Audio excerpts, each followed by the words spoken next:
Life is good. Life is good. All right, the Pura Vida life. Everyone, I want to introduce you to Mr. Yusef Wateef. He is a self-made man. He's an entrepreneur.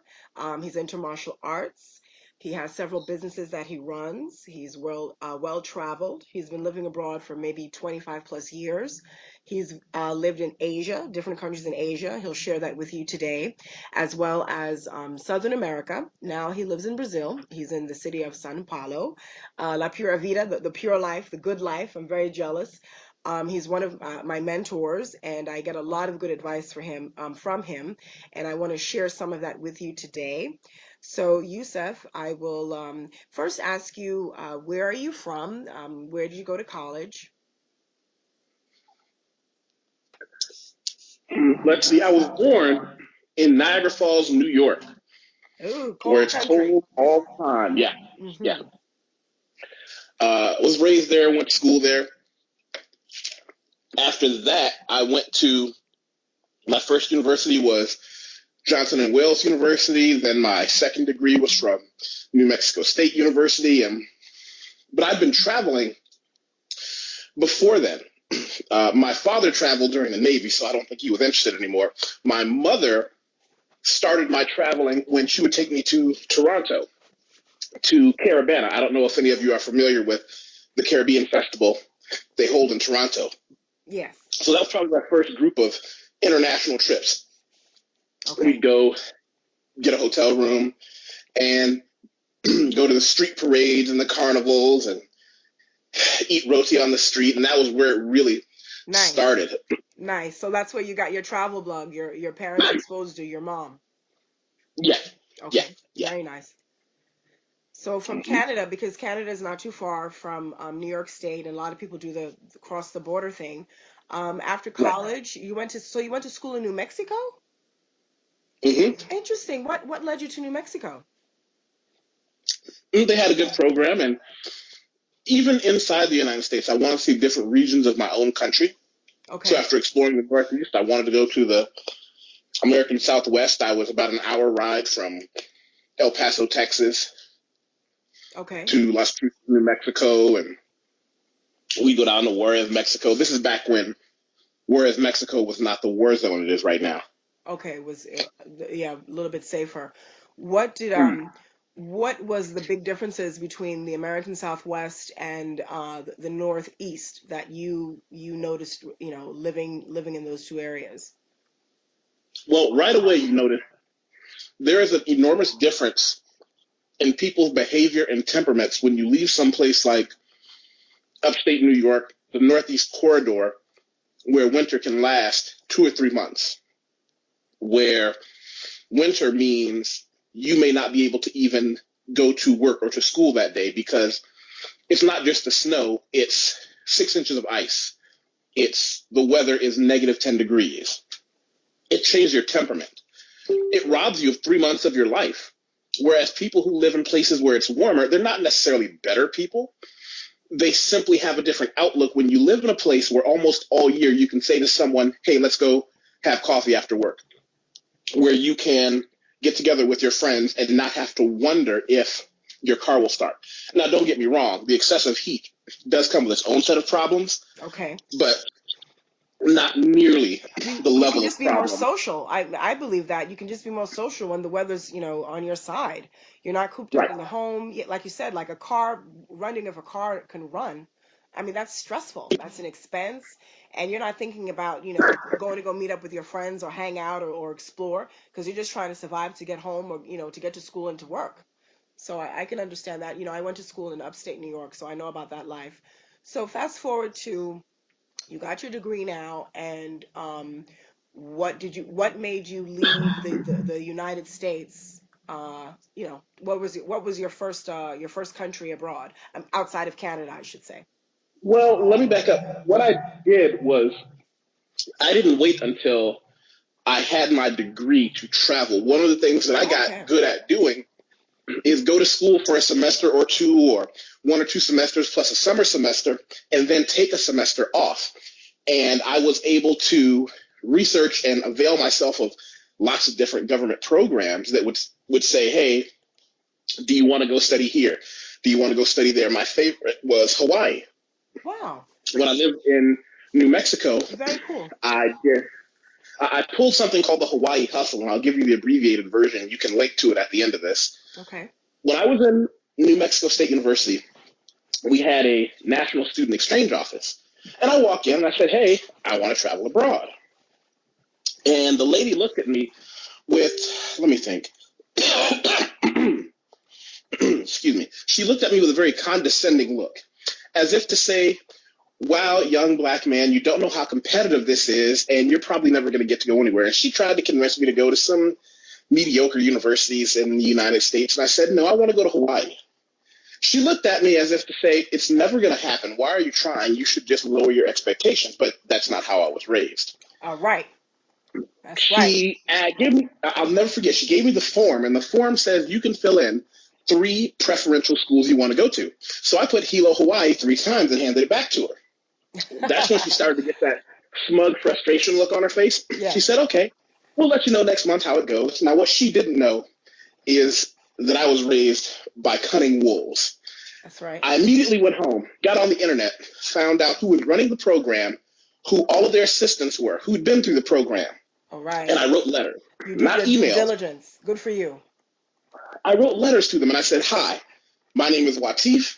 And I went on to just tell them how awesome their program was, how much I really wanted to be a part of it, and asked them, what can you do to help me to get into your program?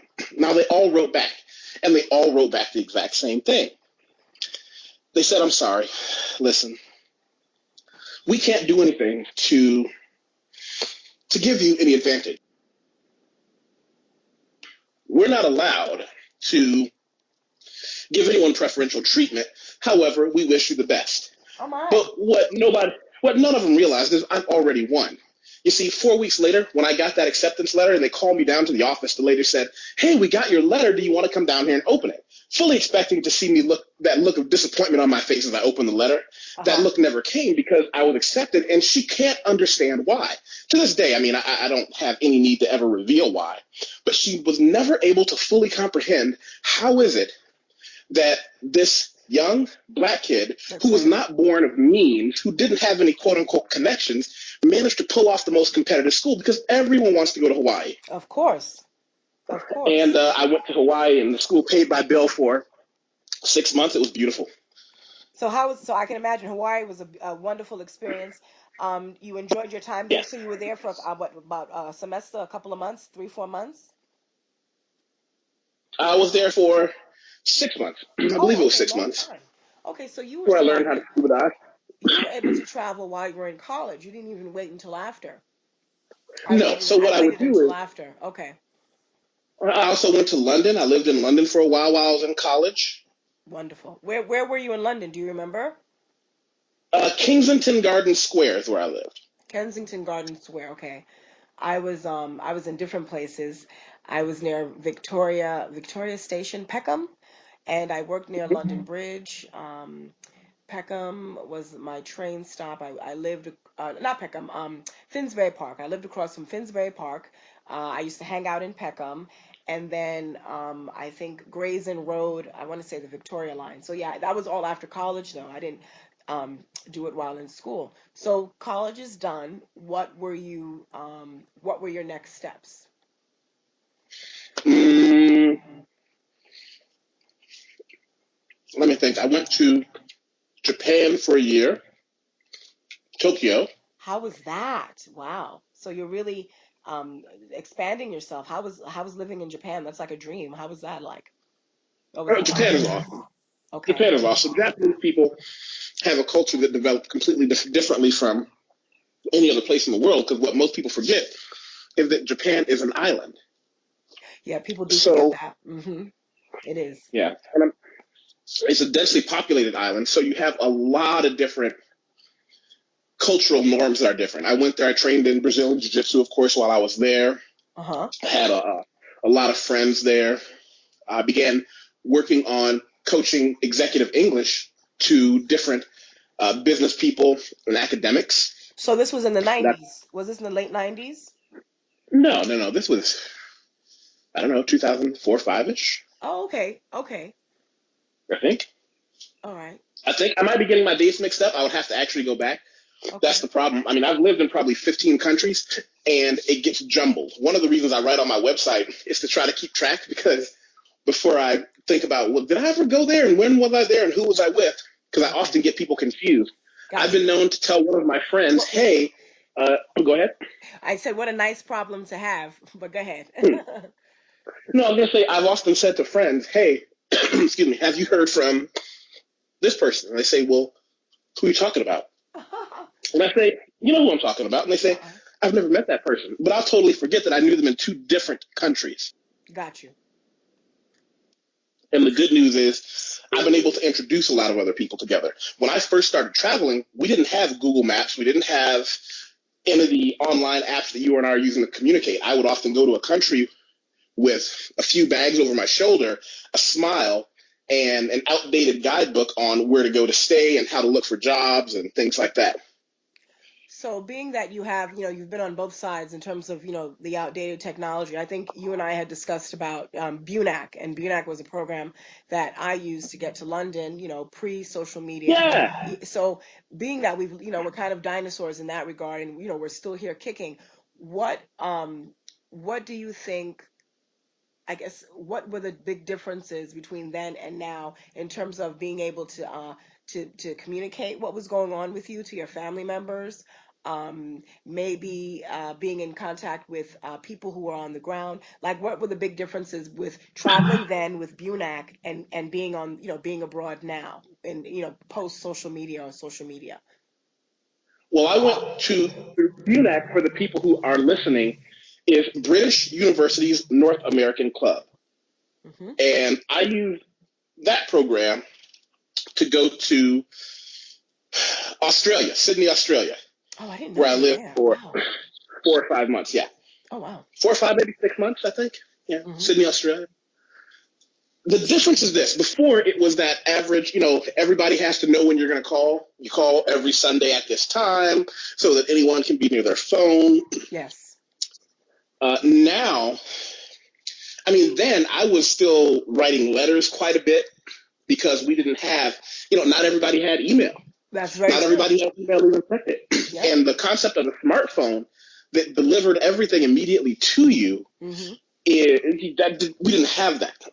We didn't have that at all. And this was just a few years ago. This is the interesting thing. Use the word dinosaur. This was only a couple of years ago. That's true. Neither one of us are old. It's just in a couple of years, information and the ability to communicate took these giant leaps forward. So So now, fast. Absolutely. one of the downsides I've seen in every country I go to, people know who I am. I'm in a bunch of different social organizations. I do things like share philosophy dinners and meaningful discussions and things like that. I often meet travelers who will come to me for advice, and they're asking for advice on problems that we've solved a long time ago. But when you see a traveler of any age who has a nervous breakdown when their phone breaks and they can no longer access Google Maps or Google Translate or any of the things that make their life basically a bubble of technology filtering everything, it's sad. It's very sad. It is very sad. I'm thinking, when I move abroad, I'm going to have multiple devices and multiple supports. And, it's a voracious type approach that I'm taking, learning as much as I can about, where I'm living, which is Mexico, and, acquiring the knowledge of the language. That's very important. You have to be able to communicate. So I don't want to be in that situation where I'm only reliant on my devices to be able to maneuver. So I don't want to think about it. So let me ask you, living in Australia, you mentioned something. Let's go back to Japan. You mentioned about how them being an island and how they developed a bit differently from other places. What what did you find? Like, what give me a Japanese cultural norm that would be considered, I guess, extreme in the American sense, in the Western sense, something that just wouldn't fly here in the United States, something that we wouldn't do here or in the West. Cleanliness. That's the first thing that I'll pop out to you. Yes, they are very clean culturally. Yeah. The concept of even wearing outside shoes and clothing Mhm. into your house Mhm. is seen as is such a Barbaric. barbaric practice of why would you wear shoes that you've walked on the ground outside in I agree into with your that. house where you eat, Yeah, where your family is? That's considered filth. absolutely. Little things like that. Also, cultural norms about speaking. Anyone who raises their voice automatically loses. It's not a situation where the toughest men in the room say the absolute least. The most dangerous men in the room Are say silent. the absolute least. Hmm. Totally the antithesis of being American. We're so not that way. Were you happy there? Is it a place that you'd go to spend more time in? Visit again? Well, I was happy there, but I'm happy everywhere I go because I take the happy with me. I don't look for it someplace else. Amen. Amen. And that's how you'll be a successful human being. So we leave Japan. How was life in Australia? Tell me a little bit about Australia. And meantime, what are you doing to sustain your travel, your wanderlust? What are you doing to earn an income when you're all over the place like this? I have a couple of different skill sets. One is I always tell people I sling verbs. One of the things that I've always been able to do very well in life is because I had parents who made sure literature, reading, writing, and speaking were things that I couldn't just be average at. I had to excel at them. I was fortunate that I had, for example, my earliest memories of my mother are us reading together, something that doctors talk about now as being totally possible. I remember when I was young, people criticizing my mother for saying maybe she was being too harsh. I was always able to read and write at least 3 grade levels above where I was. By the Wow. time I went to school, I couldn't, of course, I'm not, reading, I'm not able to read Souls of Black Folk or anything like that at that level. But by the time I went to school, I knew my ABCs, as in I knew them. I didn't have to learn them. Got you.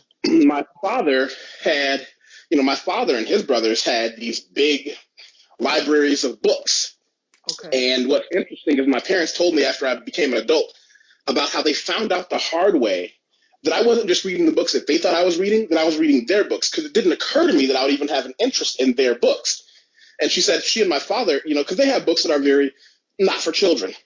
Mm-hmm. And when I say not for children, I don't just mean in an adult theme kind of way, but you can really mess up a kid's development reading certain philosophies without the context of adulthood to understand what you're reading.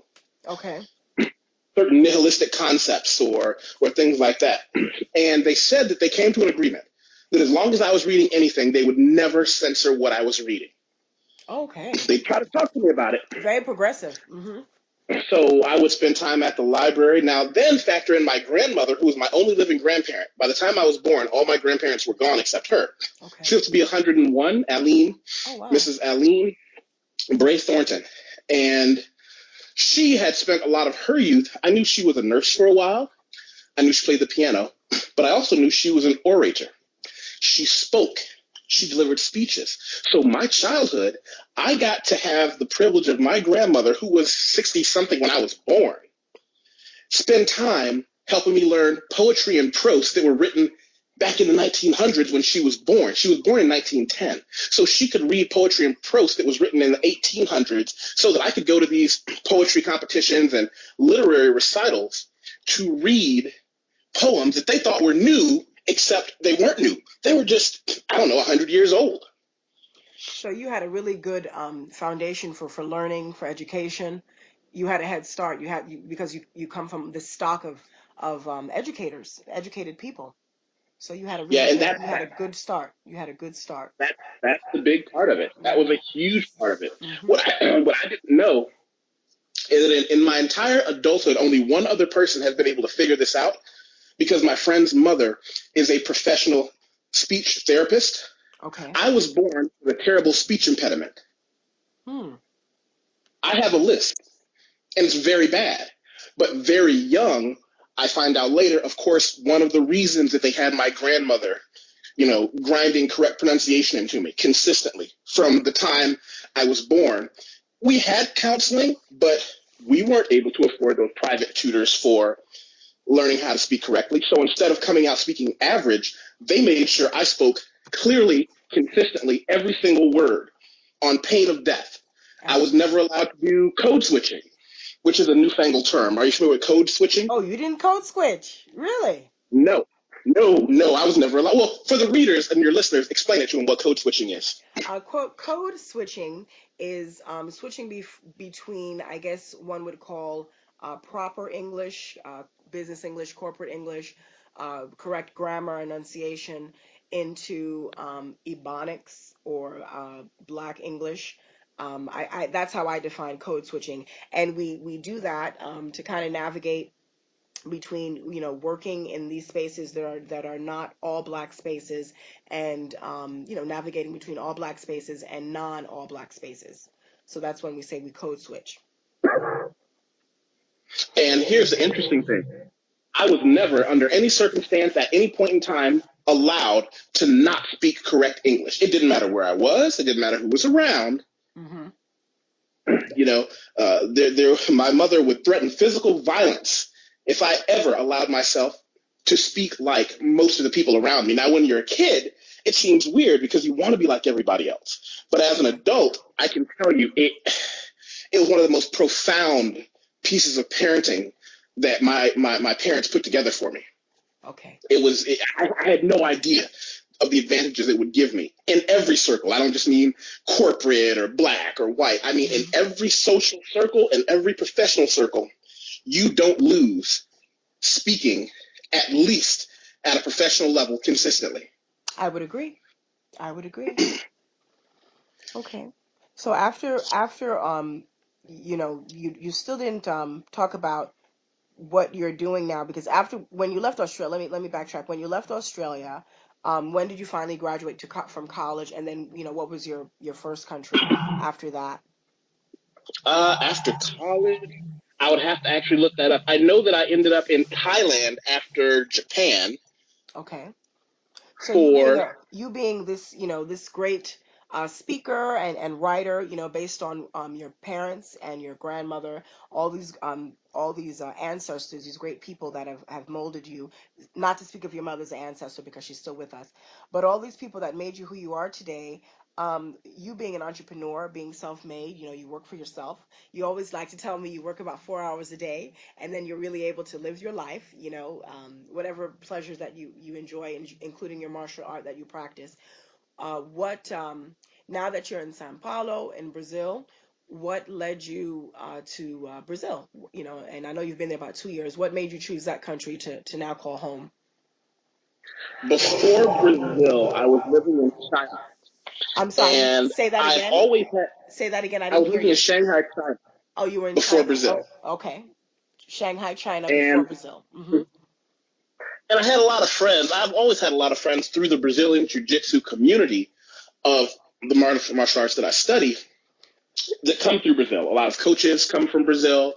It's a hotbed of what we do. So I decided that I wanted to move here and see what it was like. So I took my business platform of reading, writing, editing, copy editing. The vast majority of that is online, so I can go anywhere. Smart, And smart, smart. and yeah. So as long as I'm earning either euro, Bitcoin, or American dollars, and my overhead is very low. So even if I have to outsource work, I win by overpaying people that I outsource work to because my overhead is so low to begin with. One of the first things you learn in business is don't be tight with the money. So when someone does something for me, I pay them more than I probably should. But I know I'm okay financially because one of the things that I spent probably 10 years working in the financial profession as insurance, mutual funds, things of that nature. Saving your income is probably the biggest and most important thing you can ever do. Saving that 20% matters. Most people don't want to talk about it and they want to pretend like it doesn't, but it really does. It does matter. Hmm. So when you were in the 20%. financial business, that was when you were still in the States, isn't it? Yeah. Okay. So you did Yeah. your I guess the 9 to 5 farm work, I'll call it for lack of a better word. So you did that for a number of No, years, no, but no, no, no, no. Working in that business is not a 9 to 5 job. You build your own clientele because you work oh, for your clients, not for a company. oh, okay. Educate me. Okay. So I can work as much or as little as I want. However, the most successful always work more than necessary consistently. And I was able to build up a great practice. I had a phenomenal mentor. Okay. So And let's talk about the importance of mentorship in this international this international nomadic lifestyle. I know you mentioned how you have family members who you'd mentioned to me in conversations we've had that you've had family members, and friends who admire your lifestyle. Like I said earlier, you've been doing this what 20 plus years. They admire your no, I'm not that lifestyle. old. Wow, 20 plus years. Since if we're gonna count from Hawaii up until now, it is what it is. You've mastered living Oh, okay, abroad. yeah, Yeah. So yeah, yeah. it's a person. You've traveled. You've been traveling. These 25 years. Expat life, immigrant life, migration life. So what I'm saying is, I know you said you had family members who, asked you, well, they want to do what you're doing. They're looking up to you and your lifestyle. So, what would be what advice would you give people who want to travel and who want to be able to earn a living while they travel, and work for self or maybe work in other countries? Because you have obviously you're a success at it. So, what knowledge would you pass on to others who want to copy what you do, myself included? I'll go this way. There are many ways to accomplish what I have. I'll tell you the first way I would always suggest people to do it, and then an alternative that's not possible. For Okay. me, everything started with education. I know that right now, formal education is really taking a stomping in the public eye about debt for college and how it may not be worth it. I can tell you, for me, education, was everything. It Okay. is the only reason I was able to really start that international life, because what most people don't know is that the vast majority of countries will not admit someone who does not have a university degree, because every metric we have under the sun in every country shows us someone without an education is probably going to become a burden on the system. Someone with an education has the chance to succeed. It's not nice and it's not fair, but that's what it is. Mm-hmm. So I say, if you have the chance in life, get an education. Second, focus on what you want to do, even if it's not what you want to be educated in. If you decide that you get an education in business or whatever it is, also remember that doesn't limit you to what you can do. Get another accreditation, and I have friends who specialize in everything from virtual assistant to what I do as far as doing editing, copy editing, proofreading, to teaching English as a foreign language. Those things help, and you have to start as soon as possible. As soon as you make the decision to say, I want to see something different, I always tell people, if you're still in school, make it a summer vacation. If you're not in school, take 6 months and live someplace where they don't speak your native language. And you need to build up to that. I actually wrote a little bit about how to get out of America 101 and some of the things that you can do to prepare for it. But you start and you go. And you be fully prepared to understand that everyone who knows you and loves you and cares about you, and everyone that secretly hates you, will tell you it's a bad idea. Very true. Yes, very true. You always have your detractors and your haters, as it will. So this is really good advice. Education is foundational. You really can't be successful anywhere without an education. Um, you have to have an entrepreneurial spirit. You kind of have to think on your feet. I would say I agree with 100% of what you're saying. What I've noticed being a child of immigrants, my mother and father are not American. What I've noticed being, within the immigrant community, when you leave your country of birth, all that you've known, everything that's familiar to you, and you're going into this new environment, this strange environment where you don't have as roots, you kind of your drive and your drive, you become driven. It's a fight or flight type thing. You're going to do all that you can to maintain and sustain this new life that you've chosen for yourself. And I think that's what immigrants do. That's what expats do when they go to new countries. You have to think on your feet. You have to build a community. You have to make a community, and you know that you're not really entitled to some of the programs that the government may have for its citizens because you're not a citizen. You're a stranger in a new country. So that's the only piece that I would add to that. Let's talk about your life now in Sao Paulo, Brazil. If you want to talk about the size of the city, how large it is and compared to the other larger cities in Brazil, and why did you choose that particular area of Brazil? Sao Paulo, Brazil is the largest. It's 587 million. I'm What? 500. No, no, wait, wait. I'm sorry. 587 um, square miles, I believe. Oh, okay. In the incorporated, excuse me, the population is only 12.4 million. That's a huge city. Sheesh. Yeah, 500 miles? and Wow. yeah, 587. That's Now, huge. keep in mind, it's the third largest city in the world. Number one is Tokyo. Number two is New York Metro, and number three is Sao Paulo, Brazil. Okay, I didn't know that. For some reason, I thought Mexico City is up there too now. Don't forget my Um, Mexico City. Mexico City is huge. I think it's bigger than New York, but I don't know bigger in terms of well, number of Mexico people. City, I think last year Mexico City ranked number five at 17 million In terms of number of people. population. Oh, okay. Go ahead. All right, that's fine. So why Sao Paulo? Well, Sao Paulo, I prefer to live in capital cities. Whenever I go to a new country, I have people trying to get me to have the authentic experience, they call it.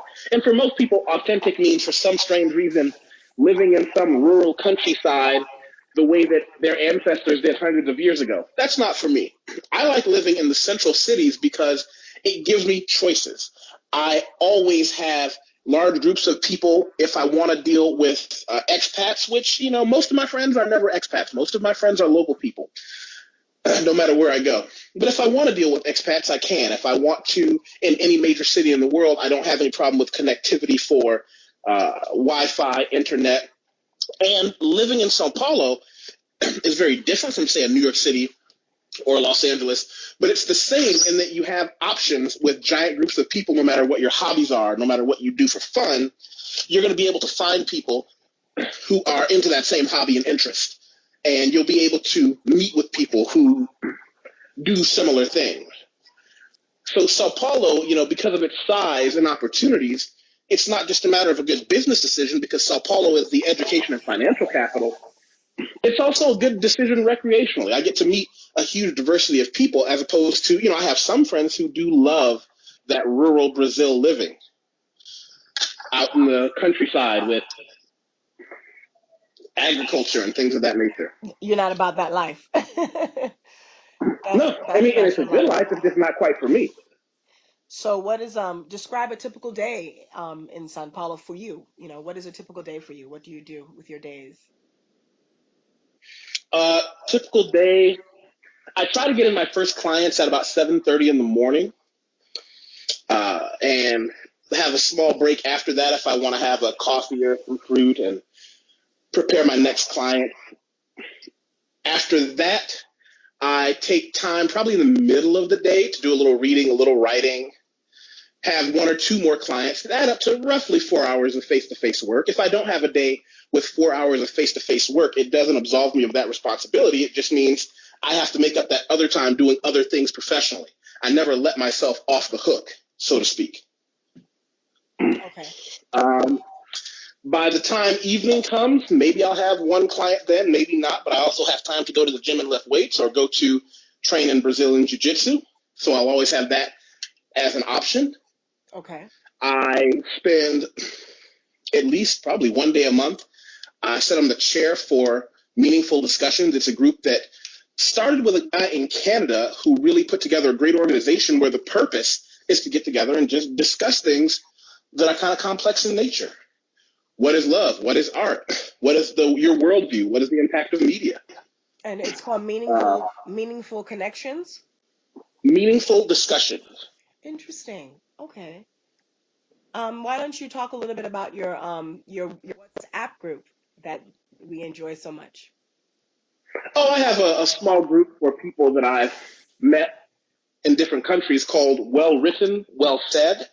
It's a private group, but what makes it interesting is that you only know people by name or phone number. And what I love to see is that everyone assumes that everyone else is like them. So the conversations that we get to have, not realizing that some of the people you're talking to are half a world away and nothing like you demographically, proves for some interesting and lively conversations. Absolutely. I've learned a lot on that page. Um, let's talk about your blog. What are the things you talk about on your blog, your writing, some of your writing online? What do you want to talk about? I write about a lot of stuff there. I don't really have a subject that I write about. Your travel advice. Do you have any? I know one of the things that I learned from you because I think we connected on Black Americans Living Abroad, which is a page on Facebook, and what you had given advice about suitcases, and you said that if you're traveling, you need to have two suitcases, and in those suitcases, everything should be identical to each other. In the instance where if one suitcase got misplaced or lost, you wouldn't lose anything because you would have had the duplicate items in the other suitcase. And I thought that was the Right, most right. brilliant thing I've read in a long time. And I think that's when I clicked with you, and then we started communicating from that point. I never forgot that, and how I'm planning my exodus to Mexico. That's one of the things that I'm doing. So, you give people really practical advice. You've helped me immensely with the travel bit, the entrepreneurial bit. So I appreciate you and I thank you. I want to say that publicly. You can go ahead and respond if you like. Oh, I'm flattered. I'm glad that so many people have taken some of the things I've written and enjoyed it because I write about travel. I'll write about places that I've been or advice from going there. Then I'll also write about men, women, love, and relationships. I'll also write about I'll also write about philosophy. I'll write about the concept of writing. I'll write about the good news is that I've always turned down any professional offers to sponsor my website because I don't just write about one thing and I'm going to say something that offends someone at some point, and I'm okay with that. But Okay. most people aren't. They want you to have this politically correct blah blah blah, and I just write from the gut. But in return, I've been able to gain a group of people all over the world that really enjoy what I write. Well, You know, that's true. and I've been able to meet people. Here I am, and I've definitely talked about you on my YouTube channel. You are a source. You are a good source for me. Um, I want us to talk again, and I might have some more finite subject matter. You had mentioned, I'm just going to leave a little tidbit and, we'll conclude, but you had mentioned Bitcoin, and I want to share that with our listeners in a bit, but we could talk about that at another time in terms of financing and living abroad. I want to thank you today, Mr. Yusef Wateef. Thank you for taking the time. This is Roxana Bangura of the Roxana Bangura channel on YouTube and the Bangura Chronicles, where I share the transition from the United States to Mexico and beyond with my daughter Amaris and everything in between. We have just been speaking to Mr. Yusef Wateef. He resides in Sao Paulo, Brazil. He's lived abroad for many years. He's a self-made individual, an entrepreneur. He has several international clients. He's a writer, a blogger, an adventurer, and he's into martial arts. So thank you, Yusef. I appreciate you. And we will be talking to him again soon because he's a wealth of knowledge and information. I'll leave his blogging information at the end of this post. Okay, Mr. Yusef, thank you. All right. Bye bye. Bye bye.